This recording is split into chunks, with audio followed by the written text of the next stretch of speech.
ഇത് കണ്ടോ ഗൈസ്, ഇതാണ് ഇവിടുത്തെ ഒരു ആൻറ്റിക്യൂ ആണ് കേട്ടോ.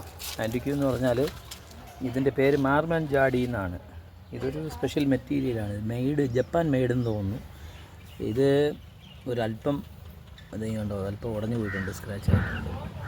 ഈ ലേശം ഉടഞ്ഞത് കൊണ്ട് മാത്രമാണ് ഇതിന് ഇച്ചിരി ഡിമാൻഡ് പോയത്. ഇല്ലെങ്കിൽ ഇച്ചിരി വിലയുള്ള സാധനമാണ് ഈ ജാഡി. ഇതിവിടുത്തെ പഴയ കാലത്ത് ചെട്ടിയാസ് അവരുടെ വീട്ടിൽ വെച്ചിരുന്ന സാധനമാണ്. പുളിയൊക്കെ വയ്ക്കാനും പല കാര്യങ്ങൾക്ക് വേണ്ടി, വെള്ളം എല്ലാത്തിനും വേണ്ടി യൂസ് ചെയ്യുന്നതാണ്. നല്ല സ്ട്രോങ് ആണ് കേട്ടോ. ഞാനിത് എൻ്റെ കയ്യിൽ കിട്ടിയിട്ട് 5 വർഷമായി. ഞാൻ ഇപ്പോൾ ഉപയോഗിക്കുന്നത് കുടിവെള്ളം വച്ചിരുന്നു കുറേ നാൾ. ഇപ്പം ഞാൻ ഉപയോഗിക്കുന്നതെന്ന് പറഞ്ഞാൽ ഇതിനകത്ത് മോളീസ് കിടക്കുകയാണ്. ഇത് കണ്ടോ, ബലൂൺ മോളിയുടെ കുട്ടികളാണ്. അതിൽ കാണാമോ എന്നറിയില്ല. ഞാനിങ്ങനെ മോളീസിനെ ഇട്ട് അത് ബ്രീഡായി കിടക്കുകയാണ്. അതിനെ ഒന്ന് വളർത്തിയെടുക്കണം. ഇത് കുറച്ച് ദിവസം കൂടെ കഴിഞ്ഞിട്ട് ഞാനിതിനെ വളരുമ്പോൾ ഇത് പിടിക്കും, അപ്പോൾ കാണിക്കാമേ. ഞാനിപ്പോൾ ചെയ്യാൻ പോകുന്നത് ഇതാ കേട്ടോ, ഈ വാഴയുടെ ചുവട്ടിൽ ഇച്ചിരി ഉരങ്ങളൊക്കെ വയ്ക്കാൻ പോവുകയാണ്. കാരണം ഇത് ഒരു ചെവാഴയാണേ, ചെങ്കതളി. ഇവിടെ ഞാനിങ്ങനെ ഈ ചെടിക്കൊക്കെ ഒഴിക്കുന്ന വെള്ളമാണ് ആക്ച്വലി ഇതിന് കിട്ടുന്നത്. അപ്പോൾ ഇതിനെ ഒന്ന് എടുത്ത് ഇവിടെ ഇച്ചിരി ഉരമെല്ലാം വെച്ച് അതിനെ ഒന്ന് ചുവടെല്ലാം ഒന്ന് വൃത്തിയാക്കി ഉരം വെച്ച് തിരിച്ച് റീസെറ്റ് ചെയ്യാൻ പോവുകയാണേ. ഈ ചെടി എന്താണെന്നറിയോ, ഇത് നിലവേമ്പെന്നാണ് ഇവിടുത്തെ പേര്. മലയാളത്തിൽ പേര് എനിക്കത്ര അറിയില്ല. ഇതിനെ അങ്ങോട്ട് മാറ്റി വയ്ക്കാം.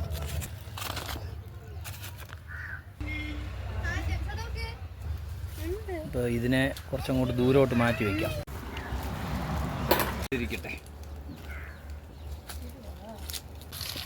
ഈ ചെങ്കതളി വാഴ എപ്പോഴും വൃത്തിയാക്കി വെച്ചില്ലെങ്കിൽ ഇവിടെ മണ്ടുണ്ടാവും.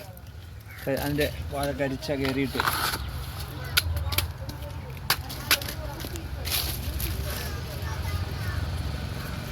മീലാണേ, ബോൺ മീല് കുറച്ച് നമ്മുടെ കയ്യിൽ കുറച്ചേ ഉള്ളൂ കേട്ടോ. ഇത് ആക്ച്വലി ഇതിന് തന്നെ ഒരു 2 കിലോ വേണം. എന്നാലും ഒരു അല്പം ഇതിന് ഇടയിൽ നാട്ടിൽ പോയി ഇവിടെ ഒന്നും കിട്ടാറില്ല. നാട്ടിൽ പോയിട്ട് വരുമ്പോൾ ഞാൻ വാങ്ങിയിട്ട് വന്ന് ഇടും. ഉള്ള വേസ്റ്റാണ്, കടയുടെ മുറ്റമൊക്കെ തൂത്തുവാരി എടുത്ത് വയ്ക്കുന്നതാണ്. ഇങ്ങനെ കളക്ട് ചെയ്ത് വെക്കുകയാണ്.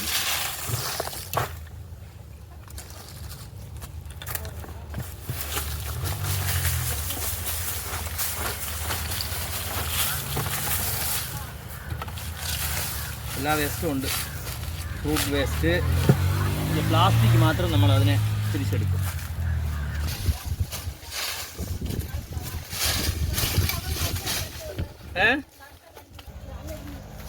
മതി.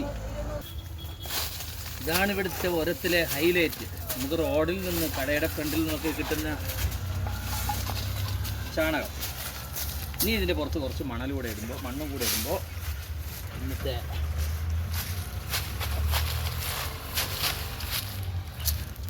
അങ്ങനെ ഇന്നത്തെ ഇതിൻ്റെ ജോലി ഏകദേശം ഫിനിഷായി. ഇനി ഇതിൻ്റെ ചുവട്ടിൽ അടുക്കാനുള്ള ചെടികൾ കൂടെ അടുക്കി വയ്ക്കുമ്പോൾ പണി പോകുന്നത് ചില മെഡിസിനൽ പ്ലാന്റ്സ് ആണ്. ഇത് ലച്ചക്കട്ട കീര എന്ന് പറയും, ഒരു കീരയാണ്. Lemon grass,